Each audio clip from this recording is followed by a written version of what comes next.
Hi, everyone.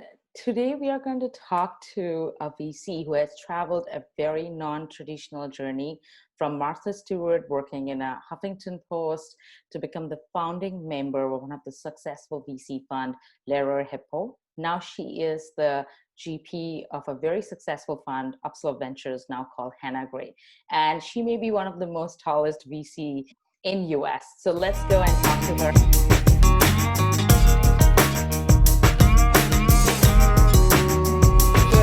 Welcome you, Kate. Thank you for having me. I'm excited to be here. And thank you for that wonderful intro. Yeah, so Kate Beardsley is the GP of Upslope Ventures, and she's Mm-hmm. investing in the future of new economy. And we're going to talk more about that. But before that, obviously, I need to ask you the question, what it was like working with Martha Stewart, and tell us about your journey, how you made it. Like people always talk about you have to go to an Ivy League school, Harvard, Stanford, or you have to be an engineer, you have to have your own like $1 billion or $1 million exits in your startup. And you have done amazing investments in the venture capital world, coming from a very non-traditional journey. So tell us about that. Yeah, sure. And yes, I think, now more than ever, we're just shining a light on different backgrounds and different, stories and how people are, bringing their experiences to light. And that's across all industries. And I think the venture industry certainly needs new faces, new histories. So I'd say that mine probably looks non-traditional now, but I think I hope that, in 5 years from now, if we go back to this video, I start to look really boring compared to the new VCs that hopefully are going to be in this industry too. Yes. Yeah, So I don't think you can ever look boring being the tallest, one of the tallest VC. I know I'm 6'2" and you're 5'2", and Yeah. on video this looks great because we look exactly the same size. Yeah. The equalizer of Zoom. And yes, I'm very tall, and genetics are funny. But yes, I was saying that I did high jump in high school, and 5'2" sort of seared in my mind because that was like the tallest height that I achieved in my high jumping career. Short-lived. Yeah. But yeah, so yeah, Martha Stewart was amazing. She is amazing. She still continues to be such an icon. And I'd say that she gave me great training in terms of just, you know, business and how it can be very, very creative, right? We all kind Right. of know her as this um, homemaker who turned into entertainer, who turned into, media mogul, and then celebrity. And I've never met anyone who's sort of so perfect at doing everything. Yeah. She's a walking encyclopedia, and she is so intelligent, and she can really kind of pick up anything very quickly. So that was a privilege to work with her and just learn from her at such a young age. It was really more like an apprenticeship. One minute it would be like, we're making a lemon meringue pie. The next minute it's like a Yeah. lesson in how to, negotiate for something, corporate contract. And like, that was just phenomenal to have that exposure early in my career. And yeah, she's amazing. I love sending her pictures of our kids, and, Yeah. she's a riot on Instagram and, the internet period. Yeah. No, I totally agree. Tell us about the journey, how you became the founding member of Lehrer Hip Hop.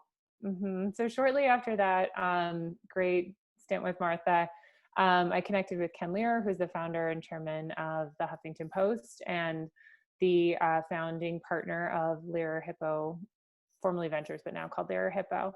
And that was an unreal experience, one of the best exposures I've ever had in my life, largely because the New York tech scene was so new. Boston at the time, this was 2008, 9, and 10, sort of in terms of the forming of Lyra Hippos, which started in 2010, January. But so the couple years leading up to that, I was working with Ken on some of his angel investments. And again, the New York tech scene wasn't really prominent on the East Coast. Boston was the tech hub, so as we were talking to VCs and startups, they were in San Francisco almost exclusively, unless it was kind of, biotech or something coming out of MIT. Yeah. Which was certainly not my expertise, being an English major at Middlebury College in Vermont. But I would say, like, the training that I had at Martha Stewart and, just working for media companies and that background allowed me to contribute at Lira Hippo in a great way in terms of this was sort of the rise of consumer internet. We had the Yeah. iPhone come out, we had the iPad, we had all these apps, right? So all of a sudden the consumer opinion really mattered in terms of both media engagement and also goods.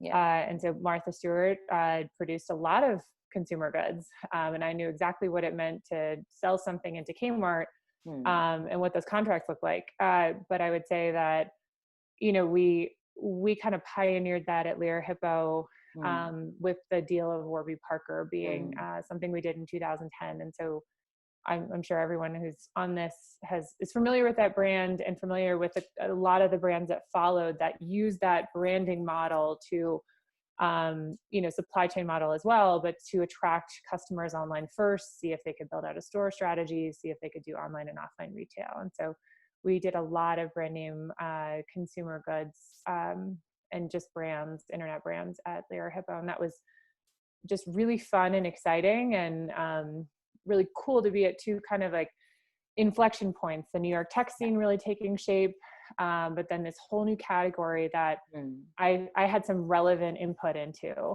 which was really great. So I would say right place, right time. Like it's hard to predict those things, and but if you do find yourself in those moments, like certainly dig in and spend the time because it's worth it on the back end.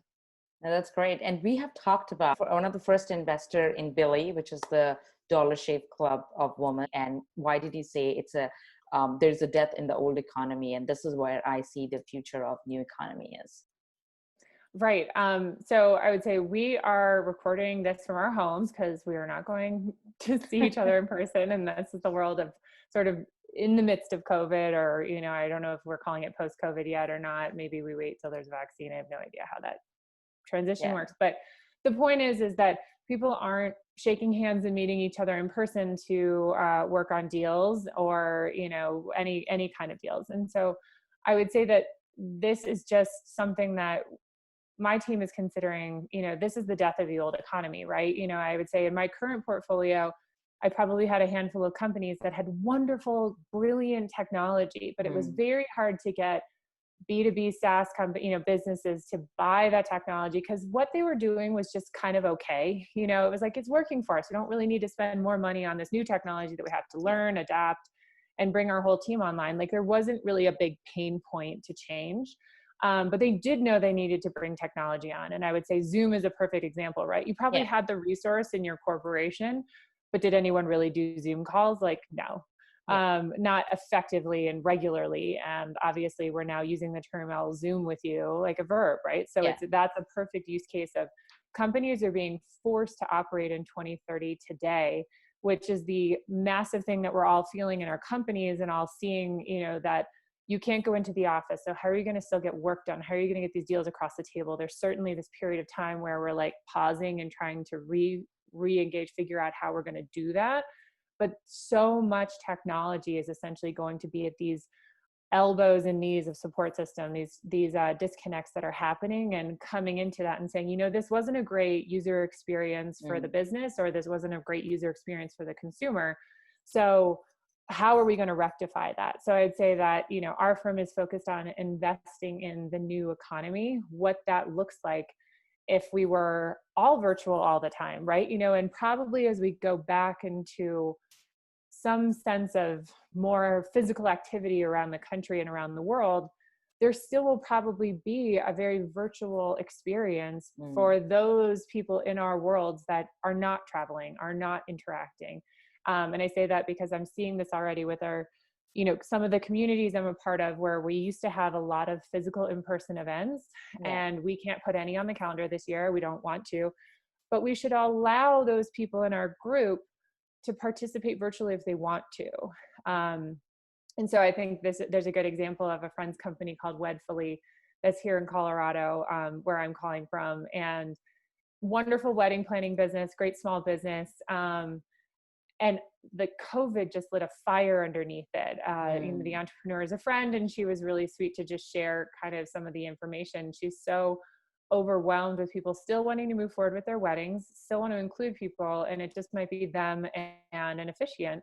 But they still want to have that moment and maybe a party next year or maybe no party, and that's just good enough. But couldn't you see weddings going forward where not everybody's always able to make it to the wedding, so you could Yeah. still have that experience, just like you have a videographer, you could have a Zoom experience set up and have some sort of participation in that for them. So that's what I'm talking about, of how do we move forward and what does that technology look like to support this new world that we're all going to be coexisting in. Yeah. And I would say also, given my consumer experience, this will be largely driven by what consumers want.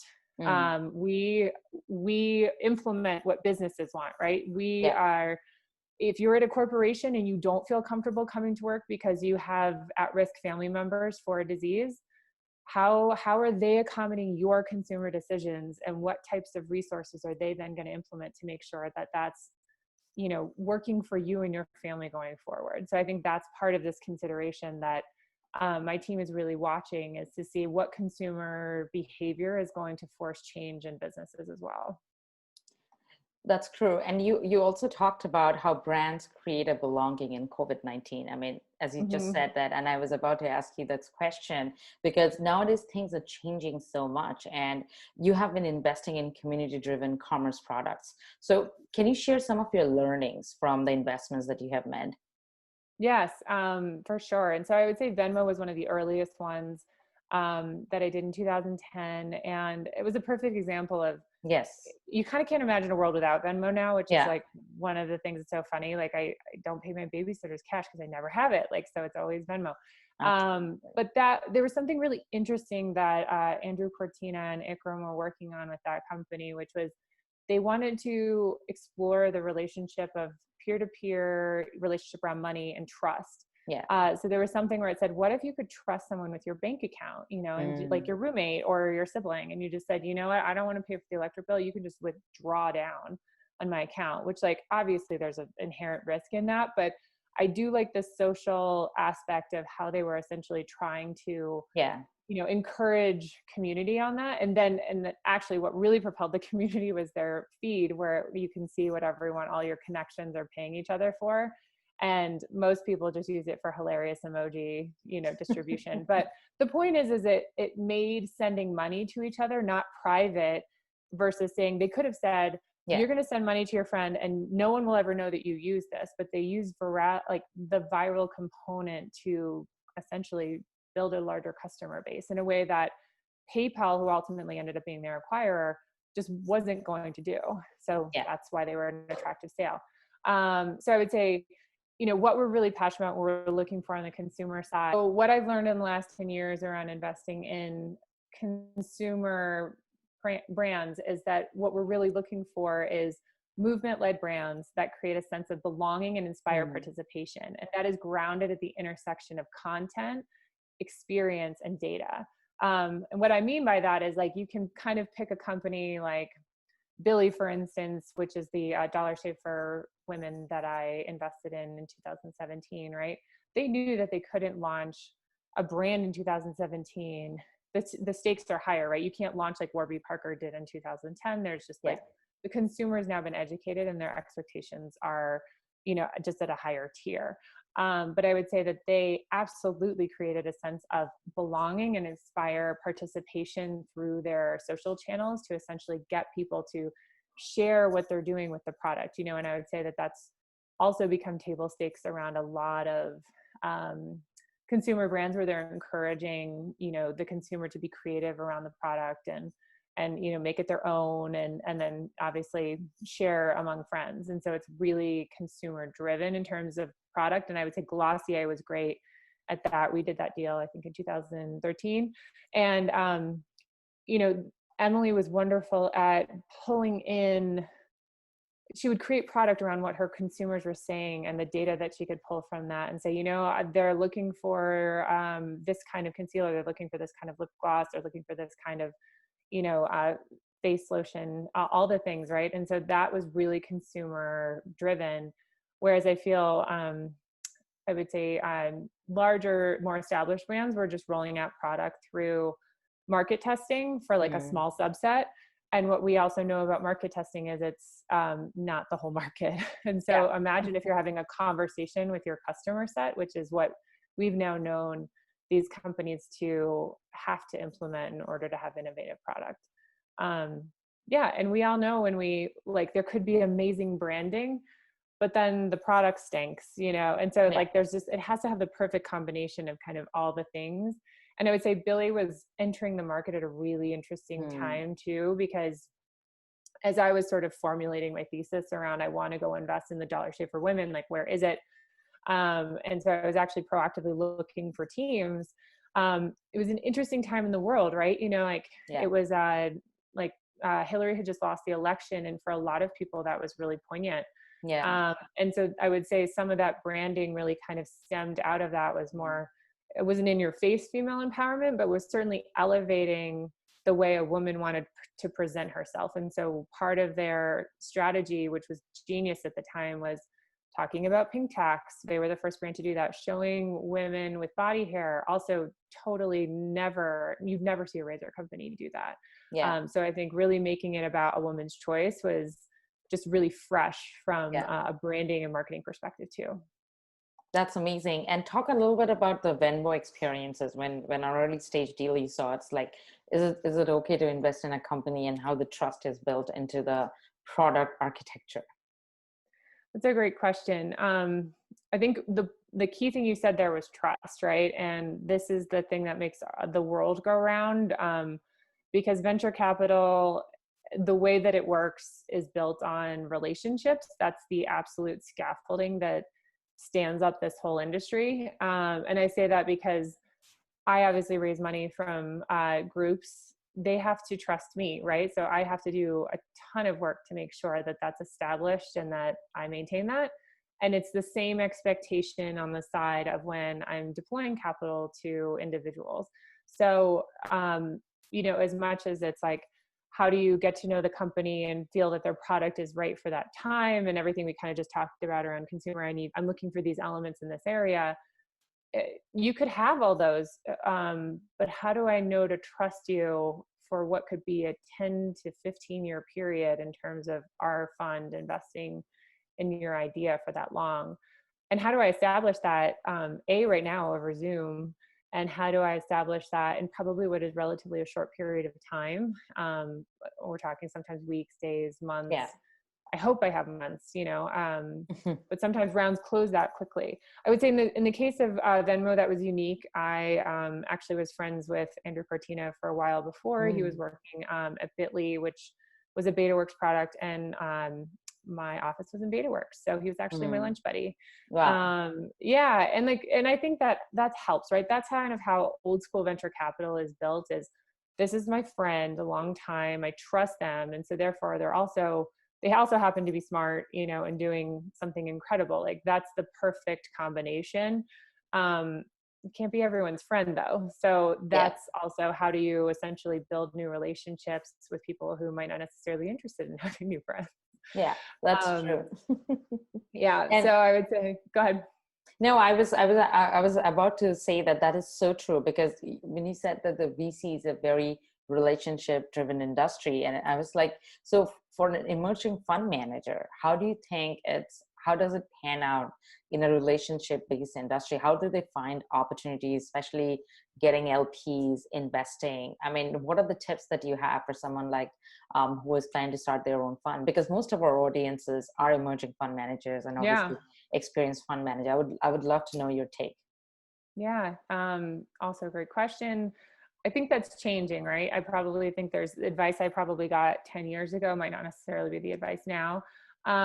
Again, all about relationships and who you know, and you're the trusted asset, right? You have to, Yeah. that's the goal, is essentially to prove that.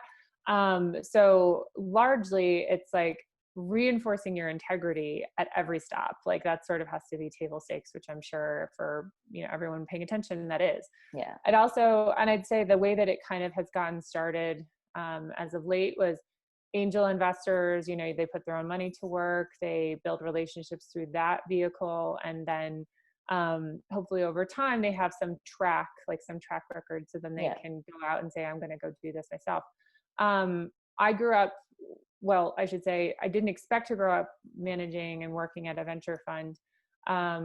But that sort of was the accidental path. And once I Yeah. realized like how this all kind of works, I was like, oh, okay. And I do remember being on a call recently with emerging fund managers where I was the only one out of 20 who had actually had experience at being at a venture firm. And, it wasn't my money that I was investing with. My team was investing, like we had sophisticated institutional LPs. Hmm. I also knew what it meant to manage those expectations and work for them. Hmm. So again, it was more of Right. this like apprenticeship experience of I'm going to get in, I'm going to learn the ropes. Like, I happened to get in on the ground floor with Lyra. So like we all were learning the ropes and learning together, which was really, I would say fun and exciting. That those opportunities are kind of few and far between. But every single one of these large blue chip brands has great intern programs or analyst programs or just EIR programs if you're more established, but like you just want to be an entrepreneur in residence and like get a sense of how the fund actually works. I would, even if you're an angel investor and you're going that route, I would recommend aligning yourself with a brand name firm because one, that builds trust with those partners who could be your references, which is really huge. But also it gives you insight into how the whole machine works and what those elements are. I know operating a fund might not necessarily be the most desirable job, but it helps to understand how the pieces fit together Yeah. so that you can then realize like, oh, I didn't realize like, this is something about recycling, or this is what we have to do with management fees, or, it just, again, like I think as an emerging manager, one of the reasons why a lot of groups say they don't invest in emerging managers is because they're not proven from an institutional perspective. But also there's a little bit of risk, which is like, I don't know if I want you experimenting with our Yeah. money when you've Yeah. never managed anyone's money before. So there has to be some small, like, movement demonstration that you do have exposure or knowledge of managing others' money. Hmm. So I would say those are all good ideas that I think would still work really well. And again, it's, how do you align yourself with networks that are great and have great results? It doesn't mean you can't bring new networks, Yeah. but I do think this is an established of, you kind of have to have the balance of like, here's my new network and here's my ties to the old network, because some of those funds are what make the world go round. That's true. And I love how you said that trust is such an important factor, not just Absolutely. in the product architecture, but also with the LPs. And especially now in a time like this, when so much of uncertainties is getting played in effect and all of our actions are creating, there's some externality that is happening with our actions. I would like to know, like, what do you think the future is going to look like, especially with if a market panic like this is happening, and especially we know that venture capital is one asset class which is very cyclical. There is boom Mm-hmm. and bust cycle, and there's an appetite for high risk, but also the lockup period for the LPs as long as 15 to 20 years. Yeah. Unlike hedge funds. So and venture capital is all about long-term investments. So Yep. if LPs are interested in a liquidity approach, and liquidity is a big issue, how do you approach the liquidity position with that kind of incoming LPs? Yeah. I think that's a great question, especially now since I started working in venture 10 years ago. There was just a different kind of expectation, right? You had a lot more IPOs. You Yeah, had, I would say, a very defined track on how these companies, the expectation of what this relationship could look like. And it certainly was bucketed in a 10-year period, especially for seed. Seed is the longest wait time, right? yeah, You're finding someone with an idea and a deck and one person who's sort of like with them. So what I'm seeing now in terms of holdups, it's more like 15 years if you're using yeah, both your extensions. And that reason is because obviously um, there's just information out there around how large these growth rounds are really turning into. And we as an industry have so many new players that have come joined us for great results and also complications, which means that private equity is dipping in. yeah, There's family offices who want to get some ownership before the company IPOs, right? And so they may not necessarily be comfortable with a early product development, but they're happy to get a 2 or 3x like before the IPO hits. It doesn't mean that the early investors get to see those results though, mm, because the deals that could come down the pike. And I'm talking like Series C, D, E, F, G, if it goes that far. But we're knowing that that expectation is, I think it's about a 16-month expectation if you just raise a round. Anticipate that those investors, those new investors, want at least to hold your deal for 16 months to generate wealth. So you just keep adding that on, you know, and every single round, it's a 2-year lockup sort of at the minimum, which means, again, those early investors are just waiting. Yeah. Yeah, I would say that I think there's something we've been working on at my current fund is proactive divesting. And we're certainly not the first to do this. I would say probably every single fund exercises this right. It's not talked about that often because I would say old school thinking is, well, if you felt conviction initially, you should feel convicted until the company IPOs. But again, we're talking 10, 15 years, and there's a lot of different feelings from all people involved throughout that process.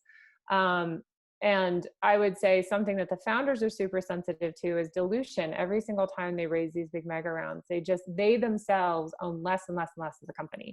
Yeah. So part of that strategy that we've had is, you know, if I'm getting in under a $10 million valuation and the company's now poised to be $500 million, I've probably already gained a really nice return. Yeah. You know, and just like we can't feel we can time the public markets, we can't time the private markets either, even if you're the one trying to facilitate the exit.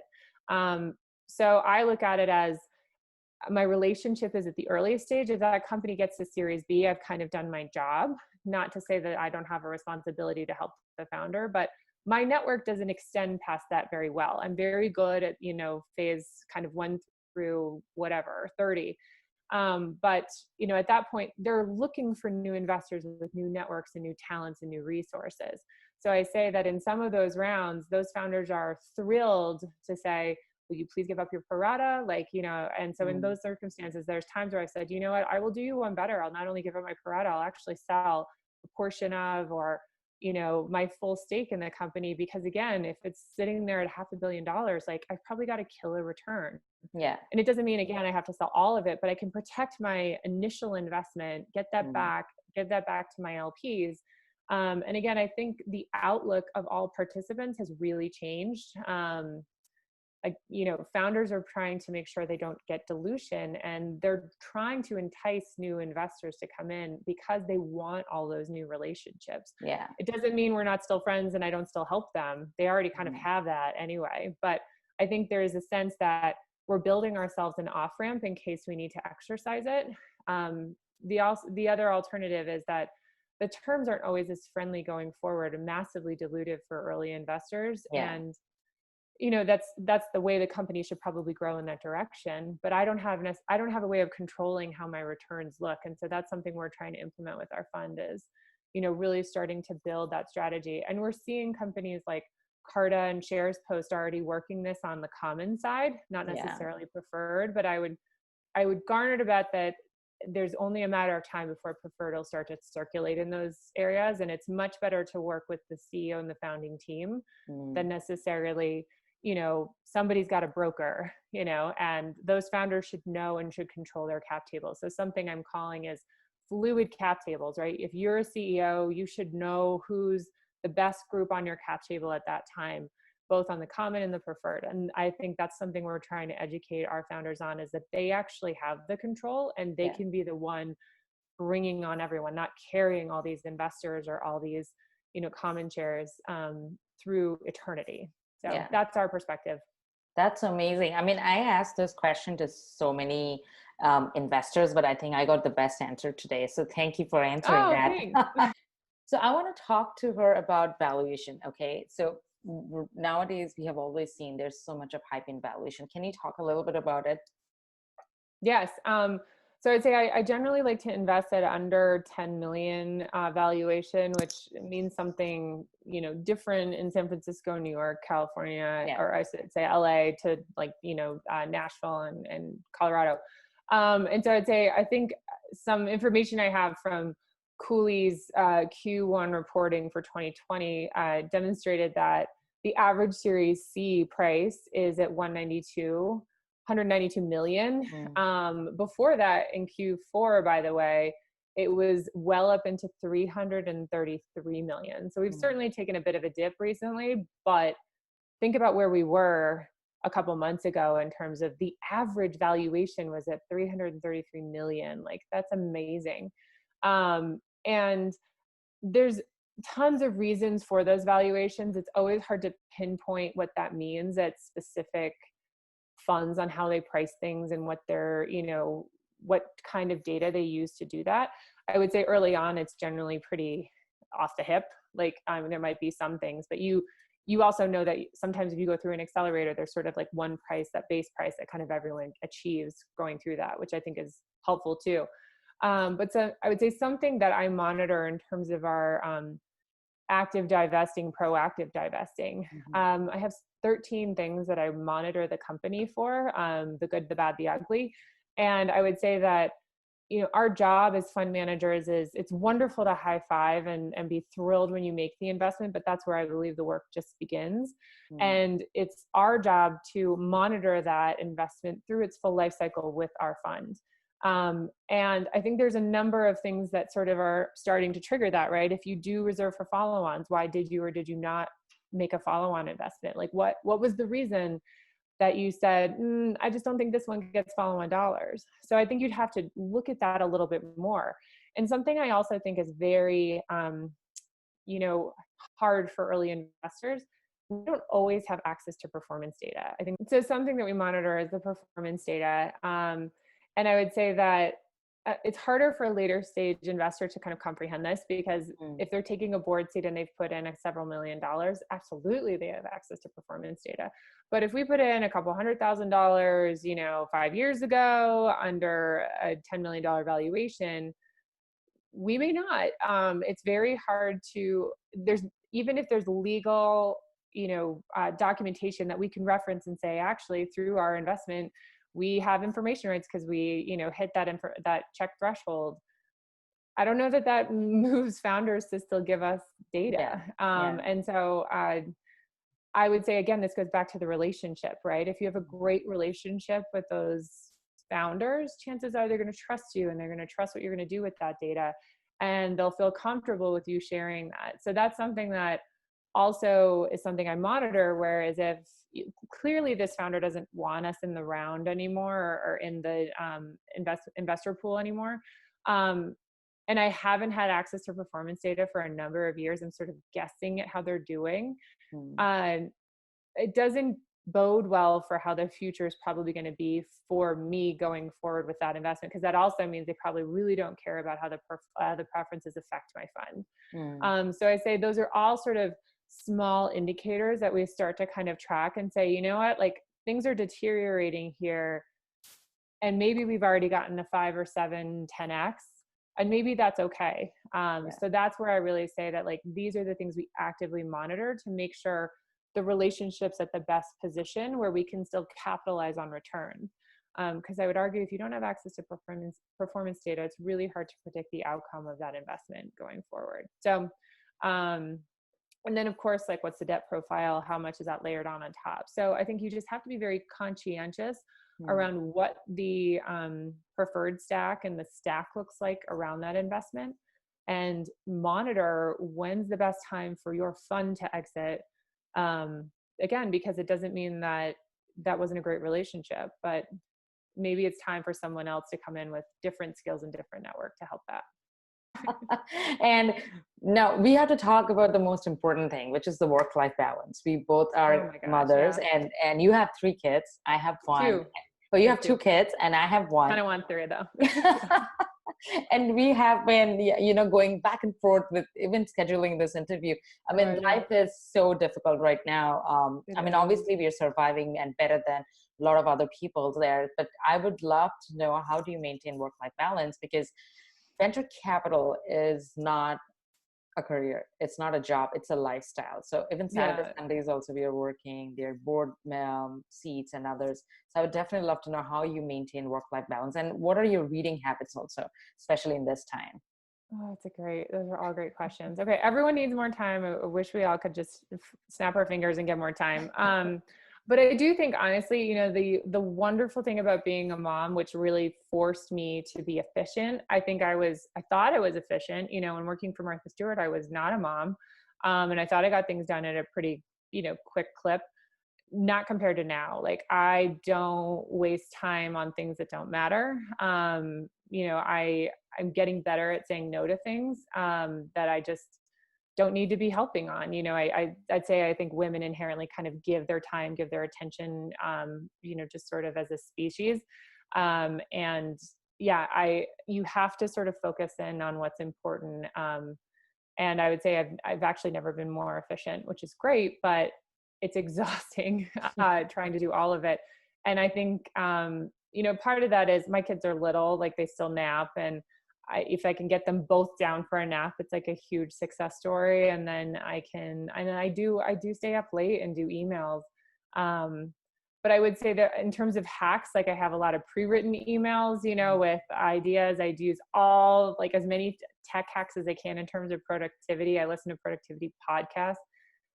I'm so sad I haven't picked up a book in a while, but that doesn't mean I don't use Audible while I'm like folding laundry, so I think there's just I don't believe in multitasking because I personally am never very good at it. I do one thing kind of halfway and another thing halfway, but it's like uninterrupted focus on the thing that you're doing.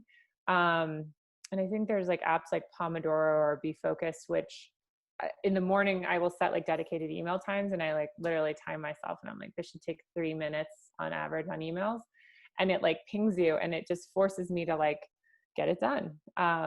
So I would say those are a few things that have been working, especially during COVID. That's great. Thanks a lot, Kate, for your time. I had such a wonderful time talking to you. And I think we will get a lot of views, especially on this episode, because you talked in depth about so much about LP liquidity and also investing in the new economy. Thank you, Kate. Thank you for having me. I loved it.